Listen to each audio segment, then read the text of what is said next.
अस्सलाम वालेकुम नाज़रीन, अमीरी सीरियल STV न्यूज़ माया खदीजा फातिमा नजर विचो ताहे मलजी अपडेट थे।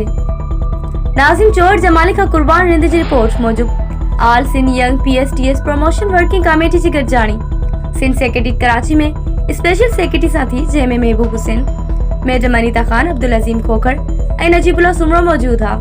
गॾिजाणी में PST टू GEST प्रमोशन वारे अमल में पेश ईंदड़ मुख़्तलिफ़ मसइलनि बाबति आगाह कयो वियो। ख़ासि करे जिन ज़िलनि में district education officers, clerical staff ऐं लाॻापियल अमलो सैनिटारिटी लिस्टूं तैयार करण लाइ संजीदगी सां कमु न करे रहियो आहे, जंहिं करे प्रमोशन जो मामलो गुज़िरियल 1 साल खां मसइलनि जो शिकार बणियल आहे ऐं मेरिट ज़रिए मुक़ररु थियल नौजवान प्राइमरी उस्तादनि जे कैरियर खे वॾो नुक़सानु पहुतो आहे। इन्हनि गैर ज़िम्मेदार ज़िले ऑफिसरनि बाबति तफ़सील ॾिनो वियो आहे। गॾिजाणी में गैर मशरूत अपग्रेडेशन ऐं ॿियनि मसइलनि ते पिणु तफ़सील सां ॻाल्हि ॿोल कई हुई। स्पेशल सेक्रेटरी साहब यकीन ॾियारियो त नौजवान प्राइमरी उस्तादनि सां पेश ईंदड़ समूरा मसइला तमामु जल्द हल कया वेंदा।